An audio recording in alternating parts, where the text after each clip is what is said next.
السلام علیکم فرینڈس، کیسے ہیں آپ سب لوگ؟ آئی ہوپ آپ سب لوگ بالکل ٹھیک ٹھاک ہوں گے۔ اور آج میں آپ لوگ کے ساتھ شیئر کرنے جا رہی ہوں رائٹر ایم فرحان کا نیو ناول۔ لاسٹ ناول ہم نے ان کا کمپلیٹ کر لیا تھا، جو تم میرے ہو، اور اسی کے ہی کچھ پورشنس ہیں اس میں، اور ہم اس کو اسٹارٹ کریں گے۔ مجھے نہیں آئیڈیا کوئی کہ کیا ہوگا اس ناول میں، کس ٹائپ کی اسٹوری ہے، کچھ بھی مینس میں آپ لوگ کے ساتھ ہی ساری اسٹوری سنوں گی، تو کوئی اسپوائلر، کوئی پہلے کی بتانے والی پریڈکشن، کچھ بھی ایسا میں نہیں دے سکتی۔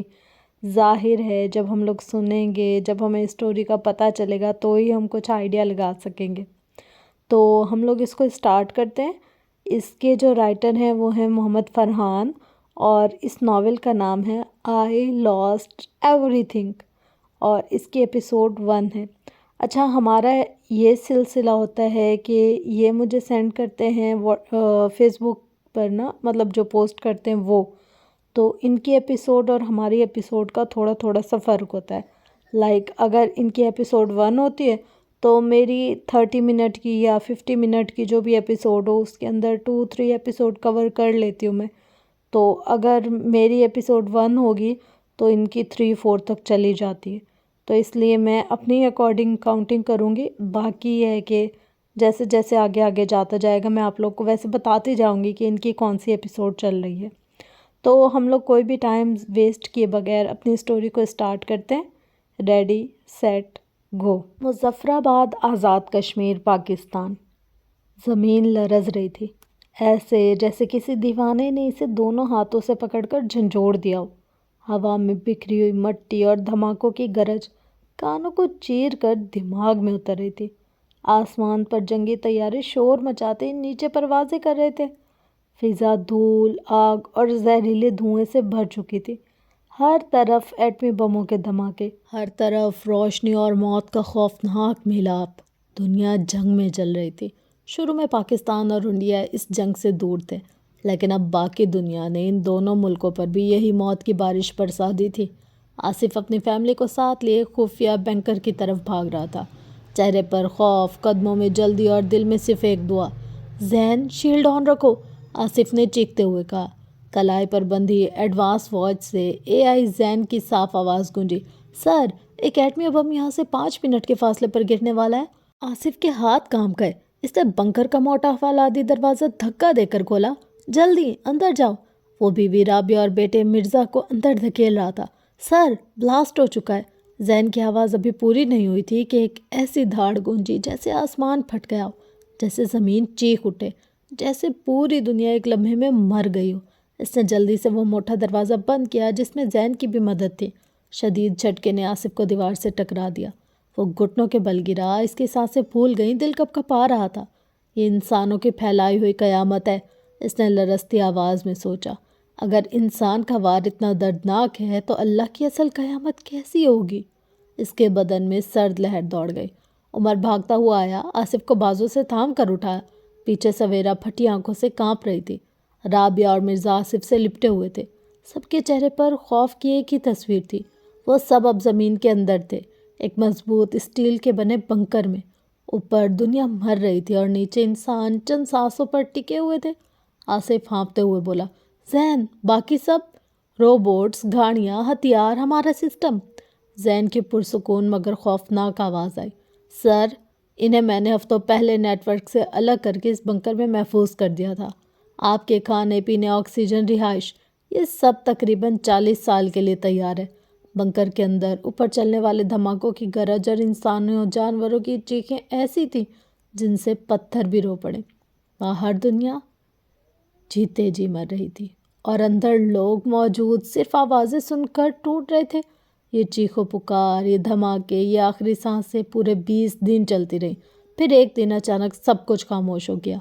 باہر دنیا فنا ہو چکی تھی، زمین کھنڈر بن چکی تھی، ہوا زہر بن چکی تھی، درخت سڑ گئے تھے، شہر قبرستان بن گئے تھے، اور انسان صرف تاریخ میں بچا تھا، عبرت کے ایک سبق کی طرح۔ آگے کی کہانی پھر کبھی پڑھیں گے۔ حیدر نے کتاب بند کرتے ہوئے آہستہ سے کہا۔ کتاب کے سر ورق پر لکھا تھا، دا آصف جرنی۔ آریہ فوراً بولی، بابا یہ ایس فورس جو آپ نے بنایا ہے یہ کیا تھا؟ اور وہ پاکستان والا بڑا شہر بھی؟ حیدر نے گہری سانس لیتے ہوئے آسمان کی طرف دیکھا۔ 138 سال پہلے ایک ہستی بستی دنیا تھی، اور سال تھا 2051۔ بابا کہتے تھے وہ بہت اچھے دن تھے، لوگ ایڈوانس بھی تھے، عقل مند بھی، مگر امن چھوڑ کر جنگ کے پیچھے لگ گئے۔ تب ہر قوم اپنے اپنے ملک میں رہتی تھی، ہر ملک کے کئی شہر، کئی صوبے ہوتے تھے، اور اپنی حفاظت کے لیے ان کے پاس فوج ہوتی تھی۔ پاکستان بھی ایک ملک تھا، اس کی بھی فوج تھی، اور اس کے کئی خفیہ ادارے۔ ان میں سب سے پوشیدہ اور سب سے بڑا ادارہ ایس فورس تھا۔ حیدر کے لہجے میں دکھ اتر آیا۔ وقت کے ساتھ نفرت بڑھتی گئی، ہر قوم دوسری سے آگے نکلنے کی ہوس میں اندھی ہو گئی۔ پھر وہ دن آیا جب انہوں نے جدید ہتھیار، ایٹمی طاقت والے ہتھیار استعمال کیے۔ بابا کہتے تھے ان میں سے ایک ایسا زہریلا گیس ہوتا تھا کہ پھٹنے کے بعد ہر زندہ چیز راکھ بن جاتی تھی۔ جو جل کر مر نہ پاتے وہ اس گیس سے ختم ہو جاتے۔ آریہ خاموشی سے سنتی رہی۔ دنیا پاگل ہو گئی تھی؟ انہوں نے ایک دوسرے پر حملے کیے اور پوری زمین برباد کر دی۔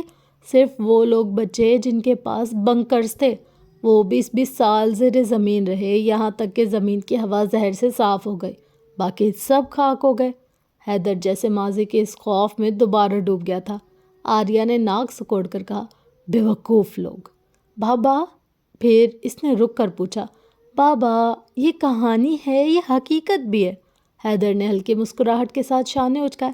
پتہ نہیں، یہ کتاب مجھے میرے بابا نے دی تھی، میں نے کبھی وہ سوال نہیں پوچھا جو تم نے پوچھ لیا۔ آریہ شرارت سے مسکرائی۔ اچھا ٹھیک ہے بابا۔ وہ چلی گئی۔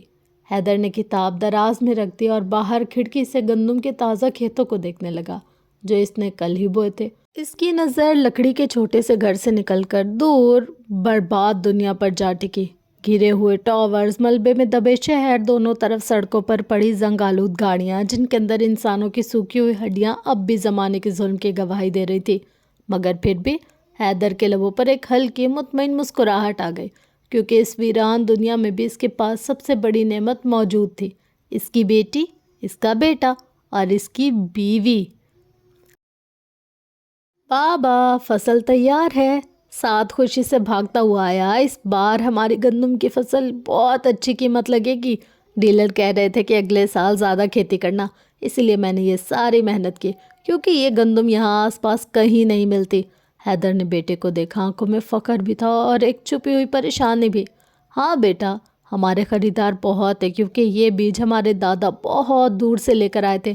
لیکن وہ رکا، چہرے پر افسوس اتر آیا۔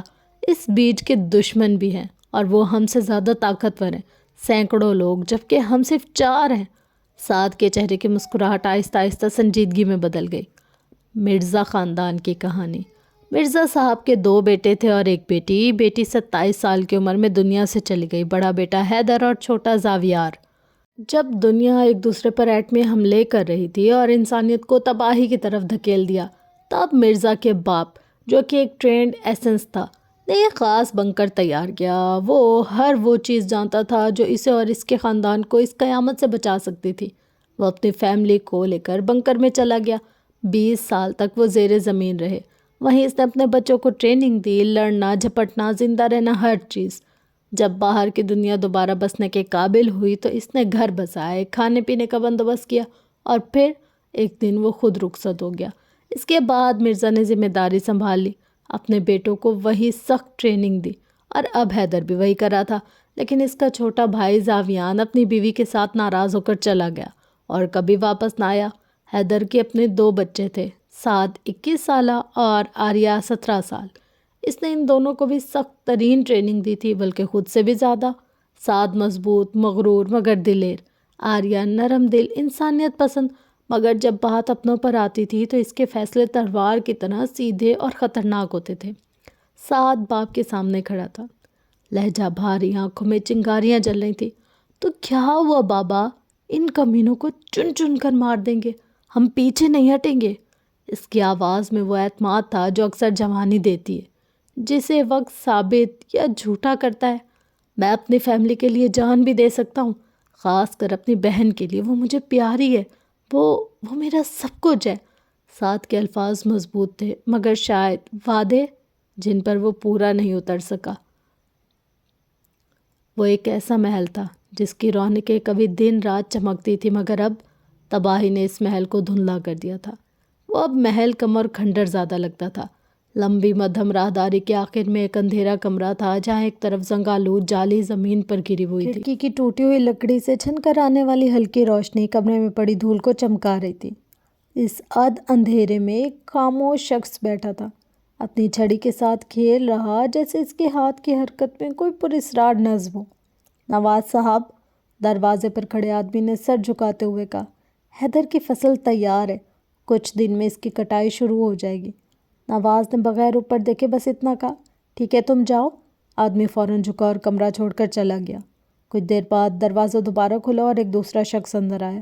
اس کے چہرے پر سخت سنجیدگی تھی۔ وہ آ کر سیدھا کرسی پر بیٹھ گیا۔ آ گئے ڈیڈ؟ نواز نے ہلکی سی مسکراہٹ کے ساتھ کہا اور چھڑی کو گھمانا روک دیا۔ باپ نے میز پر ہاتھ ہولے سے مارا جیسے کسی سوچ کو جگا رہا ہو۔ کوئی خبر؟ اس نے آبرو اٹھاتے ہوئے پوچھا۔ کوئی خاص نہیں، نواز نے سانس بھر کر کہا، لیکن ایک خبر آئی ہے۔ باپ سیدھا ہو کر بیٹھ گیا۔ کیا؟ حیدر کی فصل تیار ہے اور اس بار وہ فصل ہمیں چاہیے۔ وہ پہلے کسی اور گروپ کو دیتا تھا، اب وہ ہمیں دے گا، وہ بھی ساری کی ساری۔ نواز کے چہرے پر ایک باریک مسکراہٹ پھیل گئی۔ اور اگر وہ نہ دے؟ وہ پوچھتے ہوئے دوبارہ چھڑی گھمانے لگا۔ باپ کی آواز سرد تھی۔ دینی ہوگی، ورنہ یہ دشمنی سے بہت مہنگی پڑے گی۔ نواز نے حیرت سے پوچھا، ڈیڈ لیکن ہمیں اس فصل کا کیا کرنا ہے؟ ہم تو اناج کا کاروبار بھی نہیں کرتے، نہ ہم کوئی ایسا کام کرتے جس میں اناج کی ضرورت پڑے۔ نواز واقعی اپنے باپ کے منصوبے کو نہیں سمجھ پا رہا تھا۔ مسٹر خان کو چاہیے، باپ نے مختصر جواب دیا۔ اس کے بعد کمرے میں خاموشی پھیل گئی، ایسی خاموشی جیسے طوفان سے پہلے برسوں کی سکوت ہوتا ہے۔ نواز اپنے باپ کو دیکھتا رہا اور باپ کسی زاویے میں کھویا ہوا تھا۔ باہر آسمان پر آہستہ آہستہ بادل گھیرے بنانے لگے، ہوا پتوں کو ہلکے ہلکے ہلا رہی تھی اور سورج اپنا روزانہ کا سفر ختم کرنے کے قریب تھا۔ ایک نہ آنے والا رات کا سایہ آہستہ آہستہ محل کے کھنڈات پر اترنے ہی والا تھا۔ رات کا وقت تھا، آسمان پر آدھا چاند لٹکا ہوا تھا مگر زمین پر اندھیرا پورا سایہ ڈالے کھڑا تھا۔ گھر کے دروازے کے باہر ساتھ خاموش کھڑا تھا، رائفل ہاتھ میں، نظریں آسمان پر ٹکی ہوئی تھی جیسے ستارے بھی کوئی اشارہ دینے والے ہوں۔ آریہ دبے قدموں سے اس کے پاس آئی۔ ابو کہہ رہے تھے ہمیں جنگ شروع نہیں کرنی چاہیے، لیکن تیار رہنا ضروری ہے، ہمارا دشمن جنگ چاہتا ہے۔ سعد نے گردن موڑے بغیر کہا، میں ہمیشہ تیار ہوں، مگر اس بار وہ شاید تعداد میں زیادہ ہوں۔ کتنے؟ آریہ نے دروازے کو ٹیک لگاتے ہوئے پوچھا۔ نو آئیڈیا، نہ یہ پتہ ہے کہ وہ کون ہیں، کتنے ہیں، یہ کس قبیلے سے ہیں، بس ابو نے کہا تھا کہ دشمن بہت ہے۔ سعد نے دور پہاڑوں پر نظر گاڑ دی۔ روز ہی تو جنگ لڑتے ہیں اپنے بچاؤ کے لیے، ان جنگلی لٹیروں سے جو بھوک مٹانے کے لیے انسانوں کو مار دیتے ہیں۔ وہ کسی گروپ کے نہیں، کسی قانون کے نہیں، اور اب یہ جنگل بھی ہمارے لیے دشمن بن چکا ہے۔ آریہ آہستگی سے نیچے بیٹھ گئی۔ کبھی کبھی لگتا ہے کہ زندگی کا نام ہی جنگ ہے، سانس لینا بھی جیسے لڑائی کا حصہ ہو۔ سعد نے رائفل کی نال زمین پر رکھتے ہوئے بہن کی طرف دیکھا۔ ہم جیسے لوگ قسمت سے نہیں جنگ سے زندہ رہتے ہیں آریہ، اور تم سب میرے لیے سب کچھ ہو، تمہاری حفاظت میری آخری ذمہ داری ہے۔ آریہ ہلکی مسکراہٹ کے ساتھ سمٹی مگر آنکھوں میں نمی تھی۔ مجھے تم پر فخر ہے، بس یاد رکھنا خود کو بچانا بھی ضروری ہے سعد اس کے ساتھ بیٹھ گیا۔ ہم اس گھر میں پلے بڑے ہیں اور باہر ہمیشہ لوٹنے والے، دھوکہ دینے والے ہی دیکھے ہیں۔ مجھے نہیں معلوم میں سب کو بچا پاؤں گا یا نہیں، لیکن کوشش ضرور کروں گا۔ آریہ نے اس کا ہاتھ تھاما اور مسکرا کر کہا، مجھے تم پر یقین ہے، ایک دن یہ دنیا پہلے سے بھی اچھی ہو جائے گی۔ وائرس پر سگنل۔ اچانک وائرلیس چیخا، ہماری طرف کوئی آ رہا ہے، شمال کی سمت سے، تعداد بہت زیادہ ہے۔ حیدر کی آواز پرسکون تھی لیکن سخت، جنگ کا پیغام لیے ہوئے۔ Copy dead. سعد فوراً کھڑا ہو گیا۔ چلو آریہ، وقت آ گیا ہے۔ آریہ نے کمان اٹھائی اور دونوں باپ کی طرف بڑھ گئے۔ نامعلوم قافلہ۔ کون ہو تم لوگ؟ حیدر سامنے آیا، رائفل ان لوگوں کی طرف سیدھی کی۔ سعد اور آریہ دونوں اس کے پیچھے کھڑے تھے، رائفل اور تیر نشانے پر۔ ہم صرف یہاں سے گزر رہے تھے، ہم نہ ہتھیار بند ہیں اور نہ نقصان پہنچانے آئے، ایک شخص نے ڈرتے ہوئے جواب دیا۔ حیدر نے چند لمحے سوچا، پھر رائفل نیچے کی اور بچوں کو بھی اشارہ کیا۔ ٹھیک ہے، تم لوگ جا سکتے ہو، اچانک سعد کی نظر ایک لڑکی کی ٹوکری پر گئی۔ ٹوکری میں مختلف فروٹس بھرے ہوئے تھے۔ اوہو، یہ سب بیچنے کے لیے ہیں؟ سعد نے پوچھا۔ لڑکی اس بات پر گھبرا کر ماں کے پیچھے ہو گئی۔ ہاں، دے سکتے ہیں، اس کی ماں نے جواب دیا۔ کیا چاہیے اس کے بدلے میں؟ سعد نے ٹوکری ایک فروٹ اٹھا لی۔ لڑکی کو غور سے دیکھتے ہوئے پوچھا، آنٹی میں نے ٹوکری کا دام پوچھا ہے، لڑکی کا نہیں۔ لڑکی کا چہرہ سفید پڑ گیا۔ سعد، آریہ نے تیزی سے اس پر ڈانٹ لگائی۔ سعد فوراً شرمندہ سا مسکرایا۔ مذاق تھا، صرف مذاق۔ ایسے مذاق نہیں کرتے، آریہ نے سخت لہجے میں کہا اور ٹوکری لڑکی سے لے لی۔ پھر ہلکی سی مسکراہٹ اس لڑکی کو دی جو اس کے ہم عمر لگ رہی تھی۔ سعد، ایک بوری گندم لا دو انہیں، آریہ نے سیب کا ایک نوالا لیتے ہوئے حکم دیا۔ ہاں ہاں، جا رہا ہوں جنرل صاحب۔ سعد ہنستے ہوئے اندر چلا گیا۔ حیدر آگے بڑھا، ایک فروٹ اٹھایا اور لڑکی کے ہاتھ میں دیا۔ کھا لو بیٹا، شاید بھوک لگی ہو۔ لڑکی نے لینے سے پہلے اپنے قافلے والوں کی طرف دیکھا، پھر آہستہ سے کہا، شکریہ صاحب۔ کچھ دیر بعد سعد بھاری بوری گندم لے آیا اور قافلے والوں کی گاڑی پر رکھ دی۔ قافلہ خوشی سے آگے بڑھنے لگا۔ قریباً 20 لوگ ہاتھ گاڑیوں کے ساتھ بھوکے، خوف اور امید کے ساتھ جا رہے تھے۔ سعد نے جاتے جاتے اس لڑکی کو پھر دیکھا، وہ اپنی ماں کے ساتھ ہنستے ہوئے آگے جا رہی تھی۔ آریہ نے سعد کو گھورتے ہوئے کہا، اوہو، یہ کیا سین ہے؟ مسافر سے محبت؟ یہ بات اتنی اونچی تھی کہ حیدر بھی ہنس پڑا۔ سعد چونک گیا اور بے اختیار بہن کو گھورنے لگا، جیسے وہ اب تک خود نہیں جانتا تھا کہ وہ واقعی تھوڑا سا رک گیا۔ رات کی ہوا میں ہلکی سی ٹھنڈک گھلی ہوئی تھی۔ آسمان پر چاند پورا نہیں تھا، مگر اس کی چاندنی لکڑی کے بنے گھر کی کھڑکیوں سے آہستہ آہستہ کمرے کے اندر اتر رہی تھی۔ کچن کے کونے میں رکھی لالٹین کی مدھم روشنی دیواروں پر لرزتے سائے بنا رہی تھی۔ سب لوگ زمین پر بچھے مڑے اور کپڑے پر کھانا لینے کے لیے جمع ہوئے تھے۔ آریہ خاموشی سے روٹیاں طے کر رہی تھی۔ ساتھ کھڑکی کے پاس کھڑے پرانی لکڑی کی کرسی پر بیٹھا تھا، اندھیرے جنگل کو دیکھ ہی رہا تھا کہ حیدر اور ریان تھالیوں اور پیالیوں کو ترتیب دے رہے تھے۔ ساتھ کھانے پر آ جاؤ، رات تمہیں دیکھنے سے نہیں بدلے گی، ریحان نے نرمی سے کہا۔ سعد نے مسکرا کر گردن موڑی، کرسی چھوڑ کر ان کے پاس آ بیٹھا۔ چاند تو ویسا ہی ہے، بس ہم بدل گئے، شاید اب وہ ہمیں پہچانتا بھی نہ ہو۔ آریہ نے بھائی کو دیکھا، لبوں پر ہلکی سی مسکراہٹ آئی۔ تو پھر ہم چاند کی یادداشت ٹھیک رکھنے کی ذمہ داری بھی لے لیتے ہیں۔ یہ بات سن کر سب کے چہرے کھل اٹھے، حتیٰ کہ حیدر بھی مسکرا دیا۔ سب دسترخوان کے گرد بیٹھ گئے اور اس خاموش زمانے میں بھی ایک ہلکی سی خوشی گھر کے کونے کونے میں پھیل گئی۔ جھوٹے خواب۔ ماں، اگر کل نہ کوئی جنگ ہو نہ دشمن تو تم کیا کرو گی؟ آریہ نے اچانک پوچھا۔ ریان نے تھالی رکھتے ہوئے سانس بھری اور آسمان کی طرف دیکھا۔ تو میں زمین پر ننگے پاؤں چلوں گی، پھر سے پھول اگاؤں گی، شاید ایک درخت بھی، اور تم لوگوں کو ہنستے دیکھوں گی، بغیر کسی خوف، بغیر کسی چھپاؤ کے۔ سعد نے نوالا توڑتے ہوئے کہا، میں پہاڑوں کے پیچھے ایک چھوٹا سا گھر بناؤں گا جہاں پانی میٹھا ہو، ہوا صاف ہو اور کوئی ہمیں لوٹنے نہ آئے۔ حیدر نے دونوں کی طرف دیکھتے ہوئے آہستہ سے کہا، پھول اور درخت آج بھی اگ رہے ہیں، پانی آج بھی میٹھا ہے، لیکن انسانیت وہ کہیں کھو گئی ہے۔ اب ہم سب اپنے پیٹ کے لیے دوسرے کی جان لیتے ہیں۔ جنگوں میں جو ہڈیاں بچی ہیں وہ بھی یہی کہانی سناتی ہیں۔ پھر وہ مسکرایا۔ اگر کبھی جنگ ختم ہو تو میں اپنا شہر بناؤں گا، ایک نیا شہر جہاں امن بستا ہو۔ یہ سب بس چھوٹے چھوٹے خواب تھے، لیکن انہی چھوٹے خوابوں نے انہیں زندہ رکھا ہوا تھا۔ اور تم آریہ؟ حیدر نے بیٹی کی طرف دیکھ کر پوچھا تھا۔ آریہ نے ہلکا سا سانس لیا۔ میں جاننا چاہتی ہوں کہ امن کی آواز کیسے ہوتی ہے، شاید ایک دن سکون سے سو سکوں، بغیر پہرے کے، بغیر ڈر کے۔ سعد نے بہن کو غور سے دیکھا۔ ہم نے ساری عمر حفاظت میں گزار دی، شاید وقت ہے تھوڑا سا جینے کا۔ ریان نے مسکراتے ہوئے تھالی آگے کی۔ پہلے یہ کھا لو، خالی پیٹ نہ دنیا بدلے گی اور نہ ہی کچھ اور بدلے گا۔ ایک پرانی دردناک یاد۔ کھانا ختم ہو چکا تھا، لالٹین کی روشنی مدھم پڑ گئی، ہوا ہلکے ہلکے لکڑی کی چھت کو چھو رہی تھی۔ آریہ نے باپ کی طرف دیکھا جو ہاتھ صاف کرتے ہوئے کہیں کھو گیا تھا۔ بابا، ایک بات پوچھوں؟ حیدر چونکا۔ پوچھو بیٹا۔ ہمارے چچا زامیان، وہ اب کہاں ہوں گے؟ یہ سنتے ہی حیدر کی آنکھوں میں ایک سایہ سا اتر آیا، لب تھر تھرایا۔ وہ چند لمحے خاموش رہا، جیسے کوئی پرانا زخم دوبارہ جاگ اٹھا ہو۔ وہ گیا تھا آریہ، ہمیں چھوڑ کر، سالوں ہو گئے، تب تم پیدا ہی نہیں ہوئے تھے۔ وہ روٹھ گیا تھا، اسے لگا تھا میں نے اسے قید کر دیا، اس گھر میں، اس جنگ میں۔ ریحانہ خاموشی سے شوہر کو دیکھ رہی تھی۔ اس کی آنکھوں میں وہی پرانا درد تیر رہا تھا۔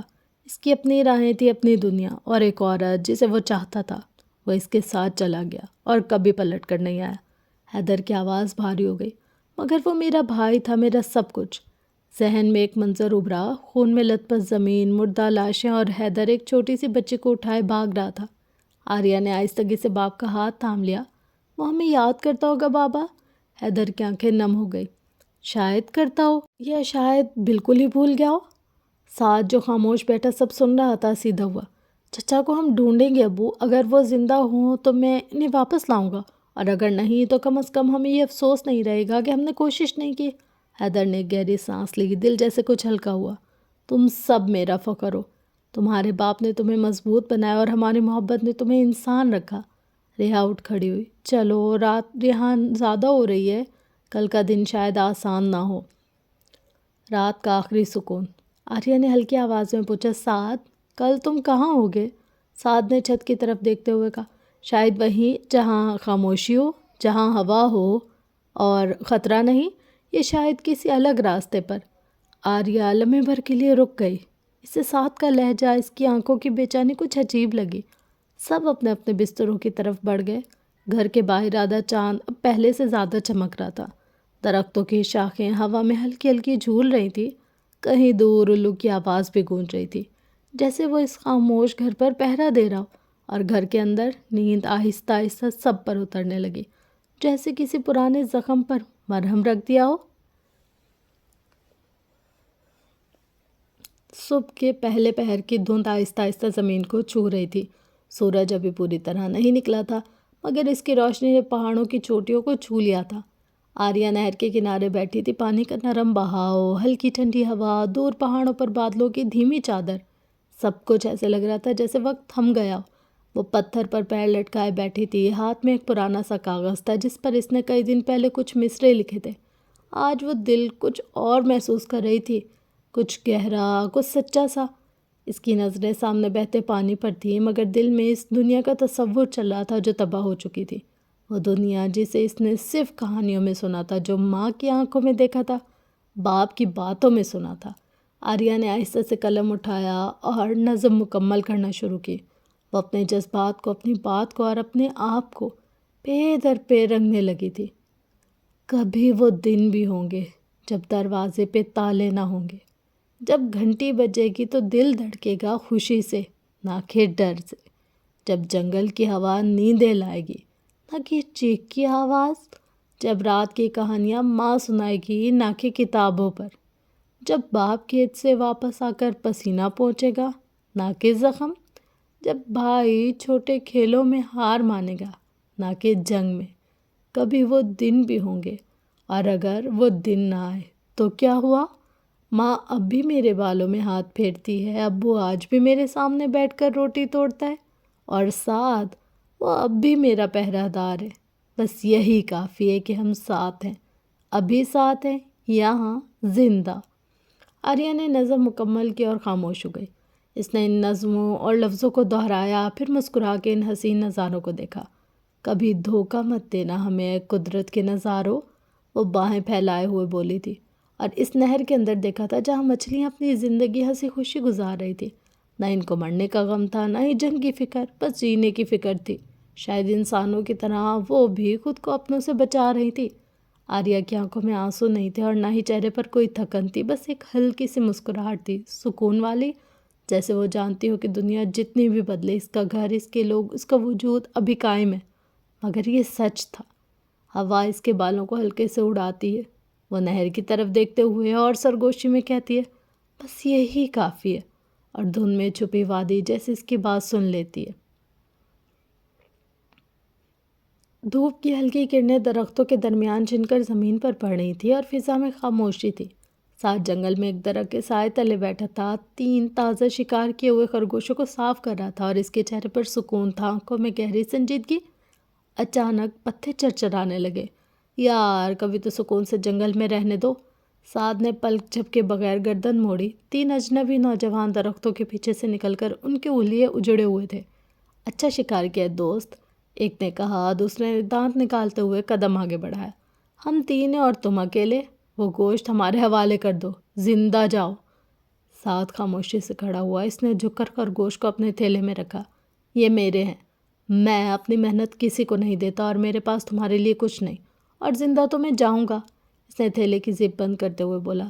ایک لڑکے نے طنزیہ کہہ کر لگایا، اوہ تو بات ایسی ہے۔ تیسرے نے آگے بڑھ کر سعد کے کندھے کو دھکا دیا۔ بس پھر وہ لمحہ آیا، سعد کے چہرے پر ایک ہلکی جنبش ہوئی اور فوراً طوفان۔ پہلا بار اس نوجوان نے سعد کے منہ کی طرف کیا ایک سیدھا پنچ۔ سعد نے لمحے میں اس کا ہاتھ پکڑا، کلائی موڑی اور اسے زمین پر پٹک دیا۔ دائیں پیر سے پیٹھ میں زوردار کک ماری۔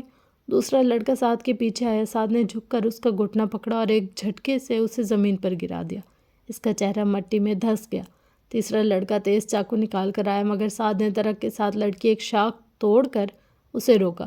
اس کے ہاتھ میں سے چاقو چھین کر اسے اس کے کندھے پر مارا اور چاقو دور جا گرا۔ سب لڑکے ہانپنے لگے، مگر سعد اب بھی سیدھا کھڑا تھا، پسینہ تک نہ آیا تھا۔ طاقت گنتی سے نہیں آتی، ارادے سے آتی ہے۔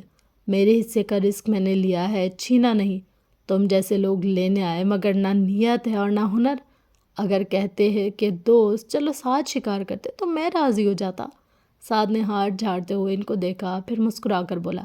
ایک لڑکا زمین سے اٹھ کر چلایا، تم ہمارے دوست نہیں ہو۔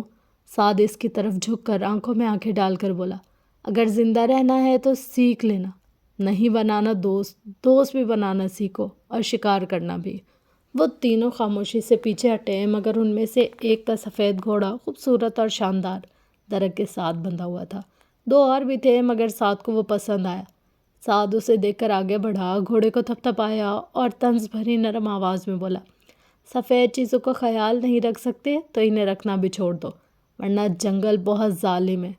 پھر وہ گھوڑے پر سوار ہوا، شکار کا تھیلا پیچھے باندھ لیا اور جاتے جاتے ایک نظر ان تینوں پر ڈالی۔ یہ میرا روز کا کام ہے، میں جنگل میں زندہ رہنا جانتا ہوں، سیکھو یا چلے جاؤ۔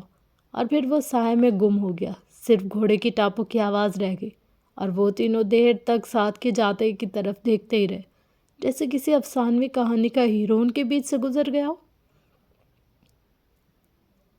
ہوا میں ایک خاموش دھڑکن تھی، صرف گھوڑے کے قدموں کی چاپ اور کہیں دور سے کسی پرندے کی روحانی آواز۔ یہ وہی شہر تھا جو کبھی اپنی بلند و بالا عمارتوں اور جگمگاتی روشنیوں اور راتوں میں ناشتی زندگی کی وجہ سے مشہور تھا۔ اب یہاں صرف راگ تھی، ویرانی تھی، اور ایسی خاموش دیواریں جو چیخ چیخ کر کہانی سناتی تھی، ایک ایسی کہانی جس کا کوئی سامع نہیں تھا۔ سعد ایک ویران سڑک پر گھوڑا آہستہ آہستہ بڑھا رہا تھا، اور اس کے دائیں جانب ایک ٹوٹی پھوٹی عمارت تھی جس کے بیچ بندر اپنی چھوٹی سی دنیا میں کھیل رہے تھے۔ بائیں طرف کبھی کاروں سے بھرا ہوا شو روم تھا، اور اب اس کی چھت پر کبوتروں نے سلطنت بسا رکھی تھی۔ درختوں کی عمارتوں کے شیشے توڑ کر اپنی جڑیں اندر تک پھیلا دی تھی درختوں نے۔ فطرت نے وہ سب واپس لے لیا جو انسان نے اسے چھین لیا تھا۔ یہ وہی جگہ تھی جس پر انسان بہت اتراتا تھا، جسے دیکھ کر وہ خود کو خدا سمجھنے لگتا تھا، جس کی وجہ سے وہ پوری دنیا کو اپنے سے کمتر جانتا تھا۔ سعد کی آنکھوں میں نہ خوف تھا اور نہ حیرت، صرف ایک گہری خاموشی، ایسی خاموشی جیسے دل میں بچا کوئی پرانا زخم ہو۔ اس کے لبوں سے ایک نرم اداس گیت نکل رہا تھا، وہی گیت جو اس کی ماں بچپن میں سنایا کرتی تھی، وہ گیت جو اس برباد دنیا کے لیے ایک مرثیہ بن چکا تھا۔ سعد کا گیت۔ کہاں گئے وہ لوگ جو ہنسا کرتے تھے، کہاں گئیں وہ باتیں جو سچائی سے ہوتی تھی، بچ گئے سب ساز، ٹوٹ گئے سب خواب، رہ گئے فقط صدا، ہم کیا تھے اب کیا ہیں، زہر سا بہتا پانی ہے، سائے بھی اب ڈرتے ہیں، بچے جو کل ہنستے تھے مٹی میں جا سوتے ہیں، انسان اب صرف جسم ہے، روحیں سب رخصت ہوئی، بستیوں میں بھٹکتی ہیں آہیں جو خاموش ہیں۔ کہاں گئے وہ لوگ جو ہنسا کرتے تھے، کہاں گئی وہ باتیں جو سچا ہوا کرتی تھی، بج گئے سب ساز، ٹوٹ گئے سب خواب، رہ گئی فقط صدا، ہم کیا تھے اب کیا ہیں۔ سعد کی آواز نرم تھی، مگر لہجے میں عجیب سی مضبوطی، جیسے ہر لفظ اس کی روح سے ٹوٹ کر نکلتا ہو، ہر سطر ایک یاد جگاتی ہو، اور ہر یاد کے ساتھ ویرانی اس سمندر میں سکوت کی ایک اور لہر لاتی ہو۔ اس راگ زدہ شہر میں سعد کی آواز ایک تنہا چراغ کی طرح تھی جو خود تو ٹمٹما رہا تھا مگر پھر بھی اندھیرے سے جنگ کر رہا تھا۔ سورج کی پہلی روشنی آسمان کے کنارے پر ابھری تھی اور گھر کا آنگن تازہ ہوا سے مہک رہا تھا۔ حیدر لکڑی کے گٹار کو ایک دیوار سے ٹیک لگائے بیٹھا تھا، تار سیدھی کر رہا تھا۔ شاید کل رات کی سردی میں نمی آ گئی تھی، اس کے چہرے پر سکون تھا، مگر آنکھوں میں وہی پرانا دکھ چھپا ہوا تھا۔ آریہ اپنی ماں کے ساتھ آنگن میں بیٹھی تھی اور دونوں کے ہاتھ میں چائے کے کپ تھے اور ہلکی ہلکی باتیں بھی چل رہی تھی۔ اچانک دروازہ کھلا، سعد اندر داخل ہوا اور شانے پر شکار کی تھیلی۔ السلام علیکم، سعد نے مضبوط آواز میں کہا۔ وعلیکم السلام۔ سب کی آواز ملی، مگر آریہ اور ماں کی آواز خاص طور پر نرم تھی۔ کہاں گئے تھے اور کہاں سے آئے ہو سعد؟ حیدر نے پوچھا۔ جنگل کے پرے سے تھوڑا گوشت لایا، سعد نے تھیلی ماں کے حوالے کی۔ یہ گھوڑا؟ آریہ نے حیرت سے پوچھا، جو دور بندھا گھاس کھا رہا تھا۔ راستے میں ملا تھا، کچھ لوگ تھے، مگر چھوڑو۔ سعد کا لہجہ مضبوط تھا، جیسے کسی کی وضاحت کی ضرورت ہی نہ ہو۔ وہ خاموشی سے اپنے کمرے کی طرف بڑھ گیا۔ ایک لمبی نیم اندھیرے میں ڈوبی ہوئی کانفرنس روم، دیوار پر پرانی دنیا کا نقشہ، خفیہ فائلیں اور ایسی نشانیاں جن سے وقت کی فاقی چھلکتی ہو۔ کمرے میں صرف ایک کھڑکی تھی جس سے روشنی نہیں، صرف لمبے ٹوٹے ہوئے سائے اندر گرتے تھے۔ لمبی میز کے سرے پر الظاہر بیٹھا ہوا تھا، صاف ستھرا سوٹ، چمکتے جوتے، مگر آنکھوں میں ایک ایسی سٹ موڑی جیسے اندر کوئی موسم برف بن کر رک گیا ہو۔ اس کے سامنے ایک فائل کھلی تھی، ایک زمین کا نقشہ، سرخ نشان اور حاشیے پر ایک ہی نام، حیدر۔ دروازہ آہستہ سے کھلتا ہے، قدموں کی دھیمی مگر خطرناک جھاپ۔ مسٹر شمشیر اندر داخل ہوتا ہے، چہرے پر وہ مسکراہٹ جو دشمن کی موت لکھ دیتی ہے۔ الظاہر نے بغیر اوپر دیکھے کہا، وقت پر آ گئے مسٹر شمشیر۔ شمشیر نے سر جھکا کر دھیمی آواز میں کہا، نام مت بولو، صرف شمشیر، باقی سب دھندے۔ الظاہر کی ہنسی نکلی مگر آنکھوں تک نہ پہنچی۔ دھند میں ہی تو ہمیں شکار کرنا آتا ہے۔ ایک لمحے کی خاموشی، پھر الظاہر نے فائل اس کی طرف سرکا دی۔ یہ زمین، الظاہر کی آواز سرد تھی، حیدر کے کنٹرول میں ہے، وہ اپنی گندم نہیں دے رہا، اور اس بار ہمیں صرف اناج نہیں چاہیے، ہمیں اس کی رضامندی بھی چاہیے۔ آگے جتنی بھی کھیتی وہ کرے، آدھی ہماری ہوگی۔ شمشیر نے فائل کھولی، نقشے پر انگلی پھیرتے ہوئے پوچھا، حیدر کے ساتھ اور کون ہے؟ فرینڈس، یہ آج کی ایپیسوڈ، اور محمد فرحان کے میں نے ایک دو ناول پڑھے ہوئے ہیں، اور مجھے پتہ ہے کہ ان کے جو ناول ہے نا، پہلی، دوسری، تیسری، ان ایک دو ایپیسوڈ میں تو کچھ بھی پتہ نہیں چلتا کیا اسٹوری ہے، کیا ہو رہا ہے، کون کیا ہے، کریکٹرز واضح نہیں ہوتے، کچھ بھی۔ بٹ یہ ہے کہ ہم جیسے جیسے پڑھتے جاتے ویسے ویسے ہمیں پتہ چلتا جاتا ہے کہ یہ کیا کریکٹر ہے، کس کی بات ہو رہی تھی، کیا بات، کب، کیسے، کیوں، اس طریقے کا نا۔ تو آپ لوگوں نے بالکل بھی ٹینشن نہیں لینی کہ ابھی اگر آپ لوگ کو سمجھ میں نہیں آ رہا، ایک دو جگہ کچھ مسٹیکس ہیں، لائک جیسے سعد ہے، اور وہ آ بھی رہا ہے سعد، اور وہ آلریڈی بیٹھا ہوا بھی ہے، گپ شپ بھی کر رہا ہے فیملی کے ساتھ، یعنی کہ ایک دو جھول ہیں اس میں۔ بٹ یہ ہے کہ آپ لوگ اس کو تھوڑا سا انڈرسٹینڈ کرنے کی کوشش کیجیے گا، ویسے میں آئیڈینٹیفائی بھی کر لوں گی جو جو مسئلے ہیں اس کو۔ اور دوسرا یہ کہ آپ لوگ اپنا فیڈ بیک جب دیتے ہیں تو مجھے کچھ اچھا آئیڈیا پتہ چلتا ہے کہ ہاں یار، اگر میں نے یہ کام کیا تو یہ اچھا ہے، اور یہ کیا ہے تو ایسا نہیں کرنا چاہیے تھا یا ویسا کرنا چاہیے تھا۔ تو میں آپ لوگوں سے بس یہ ریکویسٹ کرتی ہوں کہ جو بھی آپ لوگ کا فیڈ بیک ہو، اچھا برا، صحیح غلط، ایسا کرنا چاہیے نہیں کرنا چاہیے، کچھ بھی، آپ لوگ اپنا فیڈ بیک میرے ساتھ لازمی شیئر کریں، تاکہ مجھے تھوڑی بہت نا گائیڈ لائن بھی ملے اور موٹیویشن بھی۔ جب آپ لوگ کمنٹ کرتے ہیں، شیئر، سبسکرائب کرتے ہیں تو دل اتنا بڑا ہو جاتا ہے نا، میں آپ کو کیا بتاؤں۔ آپ لوگوں کو سب کو پتہ ہے کہ یار میرے ساتھ کتنا بیڈ سین ہوا ہے کہ ایک چینل پر میں نے اتنی آلموسٹ 500 میں نے ایپیسوڈس اپلوڈ کی تھی، اور وہ میرا چینل ریجیکٹ ہو گیا۔ اس چینل کا دکھ تو ایسا ہے کہ دل سے جاتا ہی نہیں ہے، مطلب رہ کے مجھے یاد آتا ہے یار میں نے کتنی محنت کی تھی، پھر میرا اتنی مشکلوں سے واچ ٹائم کمپلیٹ ہوا، سارا کرائٹیریا کمپلیٹ ہوا، تو پھر بھی میرا مونیٹائز نہیں ہوا اور چینل الٹا خراب کر دیا ان لوگوں نے۔ یہ ہوتا ہے کہ جو بھی ہوتا ہے اچھے کے لیے ہوتا ہے، اگر ایک چیز جاتی ہے نا تو اس کا الٹرنیٹیو اللہ لازمی کچھ دے دیتا ہے، اللہ اپنے بندوں کو چھوڑتا نہیں ہے۔